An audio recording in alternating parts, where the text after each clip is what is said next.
الحمدللہ رب العالمین وبہ استعین واشہد ان لا الہ الا اللہ وحدہ لا شریک لہ واشہد ان محمدا عبدہ ورسولہ صلی اللہ علیہ وعلی آلہ وصحبہ وسلم تسلیما کثیرا اما بعد۔ میرے قابل احترام بھائیوں، فقہ کا درس انشاءاللہ ہم آج پڑھیں گے، اور یہ قضائے حاجت کے آداب سے متعلق طہارت کے مسائل پڑھ رہے ہیں۔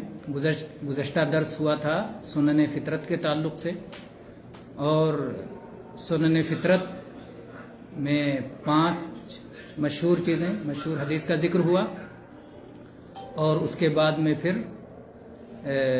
10 سنن فطرت کا ذکر جو عائشہ رضی اللہ عنہ کی حدیث میں اس کا ذکر ہوا، اس پر بعض اہم چیزوں کے بارے میں کچھ تفصیلات بتائی گئیں۔ اس کے بعد میں پھر آج ہم بیت الخلاء کے آداب انشاءاللہ پڑھیں گے دلیل کے ساتھ۔ اور میرے خیال سے یہ مسئلہ ہے جو آپ بار بار سنتے ہیں اور اس پر بار بار صبح شام عمل کا موقع آتا ہے، اس لیے چیزیں یاد رہتی ہیں۔ بعض چیزیں جہاں کمی ہوں تو انہیں ہمیں دور کر لینا چاہیے، اور علم کے ذریعے سے پھر علم کا شکرانہ کیا ہے؟ عمل ہے، تو علم حاصل ہوگا انشاءاللہ، پھر اس کے بعد اس پر عمل کا ہمیں موقع ملے گا۔ اس میں پہلا نقطہ یہ ہے کہ جو آدمی بیت الخلاء میں جانا چاہے یا قضائے حاجت کرنا چاہے تو بسم اللہ کہے۔ بسم اللہ کے تعلق سے ایک پورا درس ہوا ہے، اللہ کے فضل سے جو بھائی شامل رہے ہوں گے، گزشتہ سے پہلے والے جو ہے منگل کی رات میں جو درس ہوا تھا بسم اللہ سے متعلق تھا، اور وہ فیس بک پہ موجود ہے، تو وہاں سے انشاءاللہ اس کے بارے میں سن سکتے ہیں۔ تو اس میں سے ایک مقام جہاں پر بسم اللہ کہنا ہے، اس میں سے ایک قضائے حاجت کے لیے جانے سے پہلے کی دعا کے ساتھ میں بسم اللہ اللہم انی اعوذ بک من الخبث والخبائث۔ بسم اللہ، اللہ کے نام سے۔ اللہ کے نام سے کیا کرنا ہے؟ یعنی اللہ کے نام سے اللہ سے برکت مانگتا ہوں، اللہ سے توفیق مانگتا ہوں، اللہ سے حفاظت مانگتا ہوں، اللہ کے نام سے کوئی بھی کام شروع کرتا ہوں۔ مختلف معنی اس میں سب کے سب آ جاتا ہے۔ اے اللہ میں تیری پناہ میں آتا ہوں، اللہم انی اعوذ بک، اے اللہ میں تیری پناہ میں آتا ہوں، من الخبث والخبائث۔ خبث خراب اور بری چیزیں، مصیبتیں، اور خبث بھی پڑھا گیا ہے، من الخبث، با کو پیش اگر ہو جائے گا تو معنی دوسرا ہو جائے گا۔ خبیثہ کی جمع ہے خبث، یعنی شیطانیوں سے، شیطان مؤنث شیطان اور مذکر شیطان، خبیث کا جمع خبث اور خبائث خبیثہ کی جمع، تو یہ دونوں معنی اس میں آ جائیں گے کہ مذکر اور مؤنث ہر طرح کے شیطانوں سے، یا پھر مصیبتوں سے اور شیطانوں سے۔ تو ہر ایک سے ہم اللہ کی پناہ میں آتے ہیں، اللہ کی حفاظت میں آتے ہیں، اور اللہ کے قلعے میں چلے جاتے ہیں جہاں سب کی حفاظت ہوتی ہے۔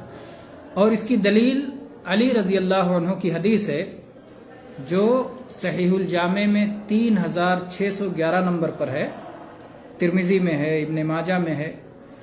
تو اس میں نبی صلی اللہ علیہ وسلم کی یہ حدیث ہے، ستر ما بین الجن وعورات بنی آدم اذا دخل احدهم الخلاء ان یقول بسم اللہ، کہ جنات اور آدم کی اولاد کی شرمگاہوں کے درمیان جو چیز پردہ بن جاتی ہے، جو چیز آڑ بن جاتی ہے، وہ یہ ہے کہ جب کوئی آدمی بیت الخلاء میں داخل ہو تو بسم اللہ کہہ کے داخل ہو۔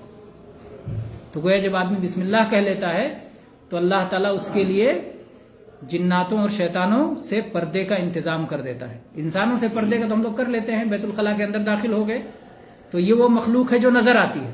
بھی ہمارے سامنے 2 مخلوق ہے، ایک مخلوق ہے جو نظر آتی ہے، اور ایک مخلوق ہے جو ہماری نگاہوں سے اوجھل نظر نہیں آتی۔ تو جو نظر آتی ہے مخلوق، اس سے بچاؤ کا طریقہ الگ بتا دیا گیا، اور جو مخلوق نظر نہیں آتی اس سے بچاؤ کا طریقہ الگ بتا دیا گیا۔ جو دشمن نظر آتے ہیں ان سے بچاؤ کا طریقہ مختلف ہے، جو دشمن نظر نہیں آتے ان سے بچاؤ کا طریقہ مختلف ہے۔ وہ اللہ جو سب کو دیکھتا ہے، ان دشمنوں کو بھی جو نظر نہیں آتے اور ان دشمنوں کو بھی جو نظر آتے ہیں، تو ہم اس اللہ کی پناہ میں آ جائیں کہ یا اللہ ہم تیرے کمزور بندے ہیں، عاجز بندے ہیں، لا سہارا بندے ہیں، تیرا سہارا ہے ہم کو، یا اللہ تو ان دشمنوں سے ہماری حفاظت فرما جو ہمیں نظر نہیں آتے. تو اللہ کے نبی صلی اللہ علیہ وسلم نے فرمایا کہ جناتوں کی نگاہوں سے انسانوں کی شرمگاہوں کی حفاظت کا انتظام اس طرح ہوتا ہے کہ آدمی بیت الخلاء میں جانے سے پہلے بسم اللہ پڑھ لے.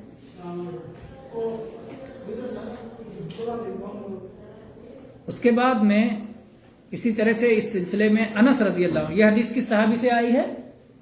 علی رضی اللہ عنہ، ہے نا. السلام ورحمۃ اللہ. یہ نہیں ہے، بند ہے، کھول کے دیکھو. بند ہے، اس کا مطلب آج کلاس نہیں ہوئی ہوگی. جا کے ادھر شیخ سے پوچھا، شیخ ہوں گے. پرانے میں تو مغرب بات ہوتا ہے، عشاء بات ہوتا ہے، ابھی زور بات جو قرآن کی کلاس. اور اسی طرح سے انس رضی اللہ عنہ کی حدیث ہے، کان رسول اللہ صلی اللہ علیہ وسلم اذا دخل الخلاء قال اللہم انی اعوذ بک من الخبث والخبائث.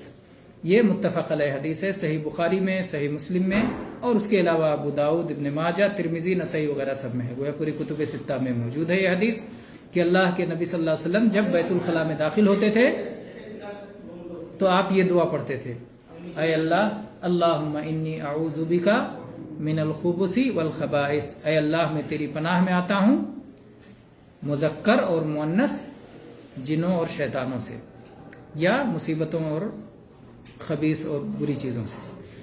تو یہ رہا پہلا مسئلہ، دعا پڑھنا ہے نا، بسم اللہ کہنا اور اللہم انی اعوذ بک من الخبث والخبائث. دوسرا نقطہ، جب آدمی نکلے، یہ داخل ہونے سے پہلے کی دعا ہو گئی، اور نکلے تو کیا کرے؟ جب نکلے تو کہے غفرانکا. غفرانکا، غفرانکا یہ مغفرت سے ہے، اور مغفرت یہ مغفر سے ہے. اب سوچیں کہ مغفرت کیا ہے اور مغفر کیا ہے. مغفر کا لفظ سنا ہوگا پہلے. مغفر کہتے ہیں لوہے کی وہ ٹوپی جو جنگوں میں پہلے پہنتے تھے، جس کو خود کہتے تھے، یا آج کل ہیلمٹ بھی لوہے کی ٹوپی ہوتی نا، ہیلمٹ پہنتے ہیں. ہیلمٹ کیوں پہنتے ہیں؟ اور ہیلمٹ سے کیا ہوتا ہے؟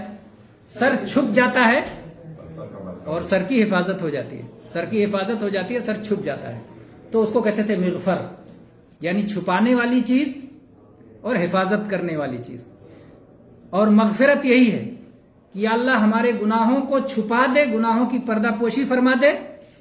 میں گنہگار ہوں لیکن کسی کو میرے گناہ کا پتہ نہ چلے. یا اللہ گناہوں کو اس دنیا میں چھپا دے اور آخرت میں معاف فرما دے. تو جب ہم کہتے ہیں غفرانکا تو اس میں دونوں بات ہے. یا اللہ میرے عیبوں کو چھپا دے، میری مصیبتوں کو چھپا دے، اور اے اللہ معاف کر دے. تو ہم اللہ سے بخشش بھی مانگتے ہیں اور ستر پوشی اور عیب پوشی کی بھی دعا کرتے ہیں. دونوں دعا اس میں آ جاتا ہے. تو جب کان النبی صلی اللہ، عائشہ رضی اللہ عنہ کے تعلق سے حدیث ہے، کان النبی صلی اللہ علیہ وسلم اذا خرج من الخلاء قال غفرانک. نبی صلی اللہ علیہ وسلم جب بیت الخلاء سے نکلتے تھے تو غفرانکا کہتے تھے. کتنی چھوٹی سی دعا ہے غفرانک، لیکن ہماری غفلت کا عالم کیا ہے، بھول جاتے، وہ بھی نہیں پڑھ پاتے ہیں. تو اس کو یاد کر کے باقاعدہ پڑھنا چاہیے اور اپنی ذمہ داری کا احساس کرنا چاہیے کہ یہاں مجھے پڑھنا ہے. اللہ کی کتنی نعمت ہوئی. اگر قضائے حاجت نہ ہو، کسی کو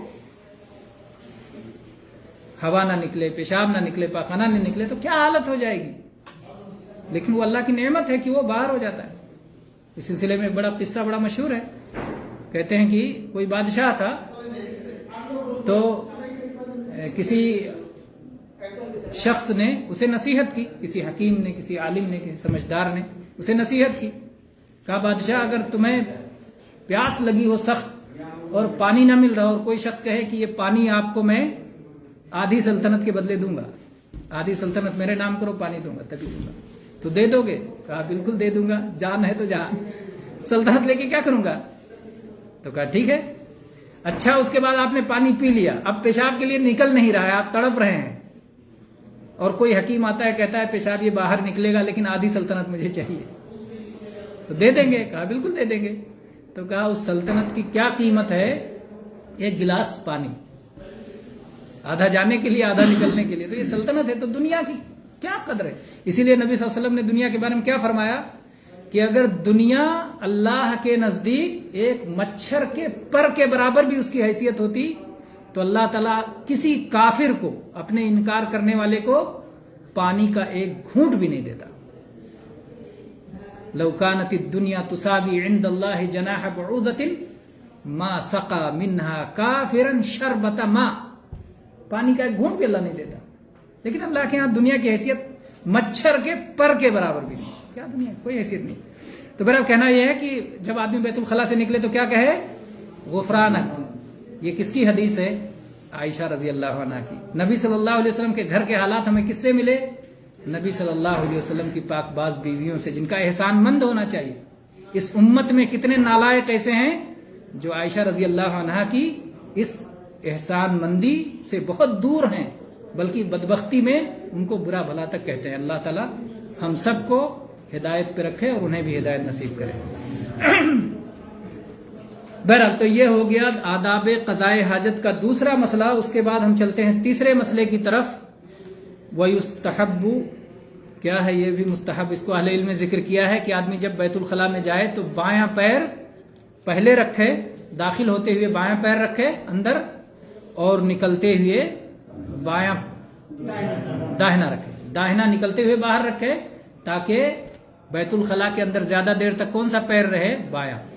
اور کم سے کم وقت دایاں رہے. جب آپ جاتے ہوئے پہلے بایاں رکھیں گے تو کون بچا رہا بیت الخلاء سے باہر؟ داہنا. اور جب نکلتے ہوئے پہلے آپ نے داہنے کو نکال دیا تو کون بچا رہا اندر؟ بایاں. تو بایاں پہلے گیا اور بعد میں نکلا، اور دایاں بعد میں گیا اور پہلے نکل آیا. تو دائیں کو اللہ تعالیٰ نے ایک عزت دی ہے، داہنے کو بائیں کے مقابلے میں ایک عزت دی ہے. اور اللہ تعالیٰ کا یہ اختیار ہے، یخلق ما یشاء و یختار. اللہ تعالیٰ ہی نے ساری مخلوق پیدا کیا اور جس مخلوق کو جس لیے چاہا اس کو جو درجہ چاہا اللہ نے دیا. تو ہمارے ہی ہاتھ میں، ہمارے ہی بدن کے کچھ حصوں کو اللہ نے زیادہ بڑا درجہ دیا، کچھ حصوں کو. یہ کسی کے ساتھ ظلم نہیں ہے، بلکہ یہ عدل کا عین تقاضا ہے کہ جو جس لائق ہو اس کو مقام دیا جائے. تو اللہ تعالیٰ نے دائیں کو موقع دیا ہے، اور دایاں ان چیزوں میں استعمال ہوتا ہے جو صاف ستھری چیزیں ہیں، اور بایاں ان چیزوں میں استعمال ہوتا ہے جو کہ اس کے برخلاف ہیں، اور انسان کو دونوں کی ضرورت ہے. تو یہ عمومی دلائل جو اس کے پائے جاتے ہیں شریعت میں، ان دلائل کی بنیاد پر اہل علم نے کہا ہے کہ بیت الخلاء میں آدمی جائے تو بایاں پیر پہلے رکھے اور نکلتے ہوئے دایاں پیر پہلے نکالے، بایاں بعد میں نکالے. تو یہ رہا تیسرا مسئلہ.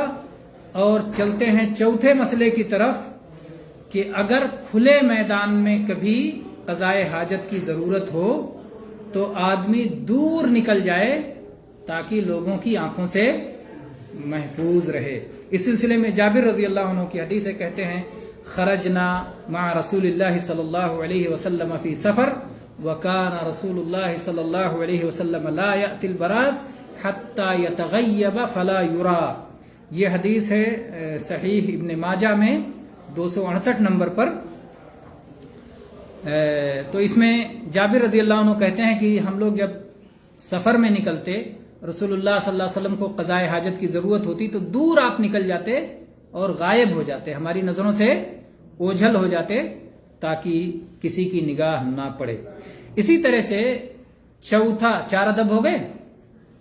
پہلا ادب دعا پڑھیں اندر جانے سے پہلے. دوسرا ادب نکلنے کے بعد دعا پڑھیں. تیسرا ادب کون سے پیر سے داخل ہوں کون سا پیر بعد میں نکالیں. اور چوتھا ادب اگر کھلے میدان میں قضائے حاجت کر رہا ہوں تو دور نکل جائیں. 4 ادب ہو گیا نا. پانچواں ادب یہ ہے کہ اس وقت تک کپڑے نہ اٹھائیں جب تک کہ زمین کے قریب نہ ہو جائیں. اس وقت تک کپڑے نہ اٹھائیں جب تک زمین کے قریب نہ ہو جائیں. اس سلسلے میں عبداللہ ابن عمر رضی اللہ عنہما کی حدیث ہے. رضی اللہ عنہما کے بارے میں جانتے ہیں آپ لوگ؟ سب چیزیں تھوڑا تھوڑا سیکھتے ہوئے چلتے ہیں. کبھی کہتے ہیں رضی اللہ عنہ، کبھی کہتے ہیں رضی اللہ عنہما، اور کبھی کہتے ہیں رضی اللہ عنہا، اور کبھی کبھی کہتے ہیں رضی اللہ عنہم، اور کبھی کہتے ہیں رضی اللہ عنہن. تو یہ سب میں کیا فرق ہے؟ رضی اللہ عنہ جب ایک مذکر صحابی، ہاں جیسے کہیں گے خالد بن ولید رضی اللہ عنہ، ہے نا. جب 2 صحابی ہو جائیں تو ہما ہو جائے گا. جیسے عبداللہ بن عمر رضی اللہ عنہما، عبداللہ رضی اللہ عنہ بھی صحابی ہیں، ان کے والد عمر رضی اللہ عنہ بھی صحابی ہیں، تو باپ بیٹے دونوں صحابی. تو عبداللہ بن عمر رضی اللہ عنہما. جب کئی صحابہ کا ذکر ہو، 3 یا اس سے زیادہ کا، تو کہیں گے رضی اللہ عنہم. جیسے کہتے ہیں خلفائے راشدین رضی اللہ عنہم، کیونکہ 4 ہے نا خلفائے راشدین، تو خلفائے راشدین رضی اللہ عنہم. اور جب ایک عورت صحابیہ کا ذکر ہو، خاتون صحابیہ کا ذکر ہو، جیسے عائشہ رضی اللہ عنہا، لیکن اگر کہا جائے عائشہ بنت صدیق تو ابو بکر صدیق رضی اللہ عنہ بھی صحابی، عائشہ رضی اللہ عنہ بھی صحابیہ، تو کیا کہیں گے رضی اللہ عنہما. 2 ہو گئے نا، عائشہ بنت صدیق رضی اللہ عنہما. اور پھر اگر کئی صحابیات ہوں تو ان کے لیے عنہن، جیسے امہات المومنین رضی اللہ عنہن.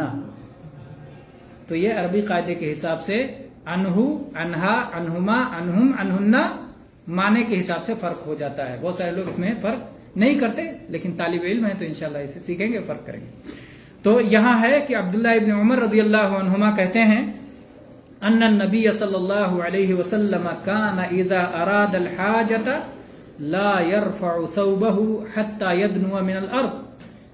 یہ حدیث صحیح الجامع میں 4652 نمبر پر ہے، اور سنن ابی داؤد، سنن ترمذی میں یہ مروی ہے کہ نبی صلی اللہ علیہ وسلم جب قضائے حاجت کے لیے جاتے تو اپنا کپڑا اس وقت تک نہیں اٹھاتے جب تک کہ آپ زمین سے قریب نہیں ہو جاتے. بیٹھنے میں آدمی بیٹھ کے تو پھر اس کے بعد اپنا کپڑا ہٹائے، اور خاص طور پر جب کھلی جگہ میں ہو، کھلے میدان میں ہو. آج اسی پر اکتفا کرتے ہیں 5 آداب پر. انشاءاللہ بقیہ آداب پر اگلے دروس میں پڑھیں گے. چند باتیں پڑھی جائیں، یاد رہ جائیں، وہ اس سے بہت اچھا ہے کہ بہت کچھ پڑھیں اور یاد نہ رہ جائے. تو یاد رہنا اور اس کے مطابق عمل کرنا، یہ ہماری نیت ہو. اور جانتے ہیں کہ دین مستقل چلنا ہے، صراط اس کا نام ہے، راستہ نا، صراط مستقیم پہ چلتے رہنا، رکنا نہیں. اللہ ہمیں اس کی توفیق دے. وآخر دعوانا ان الحمد للہ رب العالمین، وصلی اللہ علیہ وسلم.